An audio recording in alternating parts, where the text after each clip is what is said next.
ಯಾರೋ ಬಿಟ್ಟು ಕಳಿಸ್ತಾರ ಬಿಡಪ್ಪ ಕಡೆ ಕಳಿಸಿ ನಿಮಗೆ ಮೊಬೈಲ್ ಅಂತ ಕೊಡಪ್ಪ.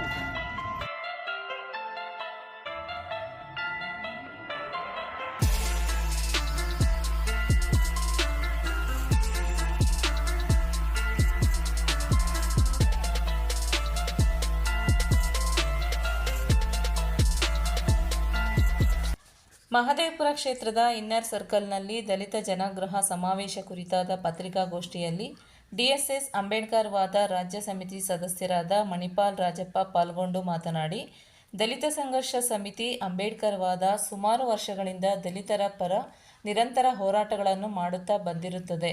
ಜುಲೈ 3ರಂದು ನಗರದ ಫ್ರೀಡಂ ಪಾರ್ಕ್ನಲ್ಲಿ ಡಿಎಸ್ಎಸ್ ಅಂಬೇಡ್ಕರ್ ವಾದ ರಾಜ್ಯ ಸಂಚಾಲಕರಾದ ಮಾವಳ್ಳಿ ಶಂಕರ್ ನೇತೃತ್ವದಲ್ಲಿ ದಲಿತ ಜನಾಗ್ರಹ ಸಮಾವೇಶ ನಡೆಯಲಿದ್ದು, ರಾಜ್ಯದಿಂದ ಸುಮಾರು 50,000 ಜನ ಹಾಗೂ ಬೆಂಗಳೂರು ನಗರ ಜಿಲ್ಲೆಯಿಂದ ಕನಿಷ್ಠ 10,000 ಜನರನ್ನು ಸೇರಿಸುವ ಗುರಿ ಹೊಂದಲಾಗಿದ್ದು, ನಮ್ಮ ಬೇಡಿಕೆಗಳ ಕುರಿತು ಸಿಎಂ ಡಿಕೆ ಶಿವಕುಮಾರ್ ಅವರಲ್ಲಿ ಮನವರಿಕೆ ಮಾಡಲಾಗುವುದು ಎಂದು ತಿಳಿಸಿದರು. ಈ ಸಂದರ್ಭದಲ್ಲಿ ಬೆಂಗಳೂರು ನಗರ ಜಿಲ್ಲಾ ಸಂಚಾಲಕ ರವಿಕುಮಾರ್, ಸಂಘಟನಾ ಸಂಚಾಲಕ ಗುಂಜೂರುಪಾಳ್ಯ ಗೋವಿಂದ್ ಕುಮಾರ್, ಪದಾಧಿಕಾರಿಗಳಾದ ಸೋರಹುಣಸೆ ದಶರಥ್ ಕೋಟಿ, ಅಯ್ಯಪ್ಪ, ಬಾಲಕೃಷ್ಣ, ತಿಮ್ಮರಾಜು, ಸಂತೋಷ್, ಪಣತೂರು ಮಂಜು, ಆದೂರು ಮಂಜು, ಪಾಪಣ್ಣ, ರಮೇಶ್, ಶಾಮಣ್ಣ ಸೇರಿದಂತೆ ಇತರರು ಹಾಜರಿದ್ದರು. ಬೆಂಗಳೂರು ನಗರ ಜಿಲ್ಲೆ ಪೂರ್ವ ತಾಲೂಕಿಂದ ಅವತ್ತು ಒಂದು 1,000ಕ್ಕೂ ಮೇಲ್ಪಟ್ಟ ಜನಗಳನ್ನ ಇಲ್ಲಿಂದ ಕರ್ಕೊಂಡು ಹೋಗಬೇಕಂದ್ಬಿಟ್ಟು ನಾವು ಇವತ್ತು ಸಭೆ ಕರೆದಿದ್ವಿ. ಬೆಂಗಳೂರು ನಗರ ಜಿಲ್ಲೆಯಲ್ಲೇ ಒಂದು 10,000 ಜನನ ನಾವು ಸೇರಿಸ್ಬೇಕು ಅಂದ್ಬಿಟ್ಟು, ಏನಂದರೆ ನಮ್ಮದು ದಲಿತ ಮತ್ತು ಜನಾಗ್ರಹ ಏನು ಸಮಾವೇಶವನ್ನು ನಂಬ್ಕೊಂಡಿದ್ದೀವಿ. ಭೂಮಿಗೆ ಸಂಬಂಧಪಟ್ಟಂಗೆ ಆಗಿರ್ಬೋದು, PTCಯಲ್ಲಿ ಸಂಬಂಧಪಟ್ಟಂಗೆ ಆಗಿರ್ಬೋದು, SIT TSB ಆಗಿರ್ಬೋದು, ಆಮೇಲೆ ಫಾರಮ್ ನಂಬರ್ 53, ಫಾರಮ್ ನಂಬರ್ 57, ಇದನ್ನೆಲ್ಲ ವಸತಿ ಫಾರಮ್ ನಂಬರ್ 57, ಆಮೇಲೆ 94C ಮತ್ತು ಇದಕ್ಕೆಲ್ಲ ಸಂಬಂಧಪಟ್ಟಂಗೆ ವಸತಿಗೆ ಮತ್ತು ಕಾರ್ಮಿಕರಿಗೆ ಸಂಬಂಧಪಟ್ಟಂಗೆ ಎಲ್ಲದನ್ನು ಸಂಬಂಧಪಟ್ಟಂಗೆ ಇವತ್ತು ನಾವು ಒಂದು ಸಮಾವೇಶನ ಮಾಡ್ತಾಯಿದ್ದೀವಿ. ಆ ಸಮಾವೇಶಕ್ಕೆ ಅತಿ ಹೆಚ್ಚು ಎಲ್ಲ ರಾಜ್ಯಾದ್ಯಂತ ಬರ್ತಾಯಿದ್ದಾರೆ. ಇದರ ನೇತೃತ್ವವನ್ನು ನಮ್ಮ ರಾಜ್ಯ ಪ್ರಧಾನ ಸಂಚಾಲಕರಾದಂಥ ಅಣ್ಣ ಮಾವಳ್ಳಿ ಶಂಕರ್ ಅವರು ವಹಿಸ್ಕೊಂಡಿದ್ದಾರೆ. ಅದಕ್ಕೆ ಸಂಬಂಧಪಟ್ಟಂಗೆ ನಾವು ಇವತ್ತು ಸಭೆ ಕರೆದಿದ್ದೀವಿ.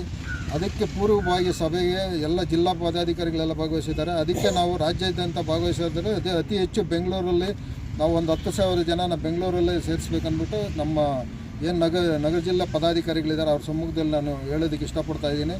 ಅದಕ್ಕೆ ಸಂಬಂಧಪಟ್ಟಂಗೆ ನಿಮ್ಮ ಮಾಧ್ಯಮದಲ್ಲಿ, ಯಾಕಂದರೆ ನಮ್ಮ DSS ಅಂಬೇಡ್ಕರ್ ವಾದ ಏನು ಇವತ್ತು ನೆನ್ನೆದಲ್ಲ, ನಾವು ಸುಮಾರು ವರ್ಷಗಳಿಂದ BK ಅವರ ಕಾಲಘಟ್ಟಗಳಿಂದ ನಾವು ದುಡ್ಕೊಂಡು ಇದನ್ನು ಕೆಲಸ ಮಾಡ್ಕೊಂಡು ಬರ್ತೀವಿ, ವಸತಿಗಾಗಿ ಹೋರಾಟ ಮಾಡ್ಕೊಂಡು ಬರ್ತಾಯಿದ್ದೀವಿ. ಅದಕ್ಕೆ ನಾವು ವಸತಿ ನಮಗೆ ಜನಗಳಿಗೆ ಮುಖ್ಯ. ಈಗ ಬೆಂಗಳೂರು ಸುತ್ತಮುತ್ತಲಲ್ಲಿ ನಿಮಗೆ ಗೊತ್ತಿರೋ ಎಲ್ಲೂ ನಮಗೆ ಸರಿಯಾದಂಥ ವಸತಿ ಸಿಗಬೇಕಾದ್ರೆ ಎಷ್ಟು ಕಷ್ಟ ಇದೆ ಅಂದ್ಬಿಟ್ಟು ಎಲ್ಲರಿಗೂ ಗೊತ್ತಿದೆ. ಅದರಿಂದ ಈ ವಸತಿ ದಿನ ಯಾವುದೇ ಈಗ ಹಿಂದೆ CM ಆಗಿ ಇವರು ಸಿದ್ದರಾಮಯ್ಯ ಅವರಿದ್ದರು, ಈಗ DK ಶಿವಕುಮಾರ್ ಅವರು ಬಂದಿದ್ದಾರೆ.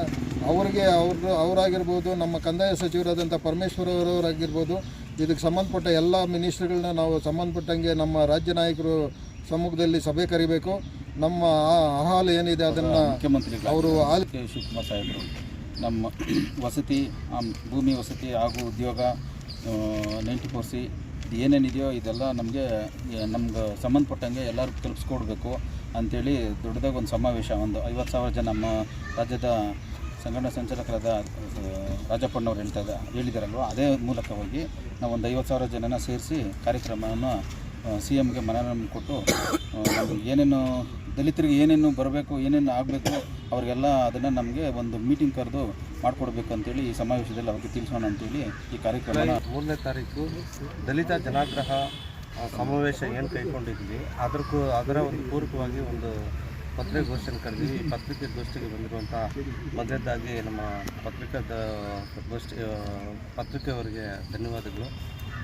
ನಮ್ಮ ರಾಜ್ಯ ನಾಯಕರು ಮಾತಾಡ್ದಂಗೆ ಏನು ನಾವು 18 ಕೈಗಳನ್ನು ನಾವು ಇವತ್ತು ಸರ್ಕಾರದ ಮುಂದಿಟ್ಟು ಒಂದು ಬೃಹತ್ ಒಂದು ಜನಾಂದೋಲನ ಕಾರ್ಯಕ್ರಮವನ್ನು ನಾವು ಕೈಗೊಂಡಿರ್ತೀವಿ. ಏನು ವಿದ್ಯಾರ್ಥಿಗಳು, ಕಾರ್ಮಿಕರು, ರೈತಾಪಿ ಜನ, ದುಡಿಯೋ ವರ್ಗ ಏನಿದ್ದಾರೆ ಇವರೆಲ್ಲರನ್ನು ಒಟ್ಟಾರೆ ಸೇರಿಸಿ ರಾಜ್ಯ ಸರ್ಕಾರಕ್ಕೆ ಒಂದು ಬಲವಾದ ಒಂದು ಮನವಿಯನ್ನು ಕೊಡುವಂಥ ಒಂದು ನಿಟ್ಟಿನಲ್ಲಿ ಕೆಲಸ ಮಾಡ್ತಾಯಿದ್ದೀವಿ. ಈ 10 ಕೈಗಳಲ್ಲಿ ಪ್ರಮುಖವಾಗಿ ನಾವು ಭೂಮಿ, ವಸತಿ ಮತ್ತು ಬ್ಯಾಕ್ಲಾಗು ಮತ್ತು ಉದ್ಯೋಗ ಅವಕಾಶ ಮತ್ತು ವಿಶೇಷ ಘಟಕ ನಮ್ಮ ಸಮುದಾಯಗಳಿಗೆ ವಿಶೇಷ ಒಂದು ಘಟಕವನ್ನು ಮಾಡಿ ನಮಗೆ ಅನುದಾನಗಳನ್ನು ಕ್ರೋಢೀಕರಿಸಿ ನಮ್ಮ ಸಮುದಾಯಗಳ ಏಳಿಗೆಗಾಗಿ ಅದನ್ನು ಉಪಯೋಗ ಮಾಡುವಂಥ ಒಂದು ಕೆಲಸ ಮಾಡಬೇಕಂತೇಳಿ ಅದನ್ನು ಸರ್ಕಾರಗಳಿಗೆ ನಾವು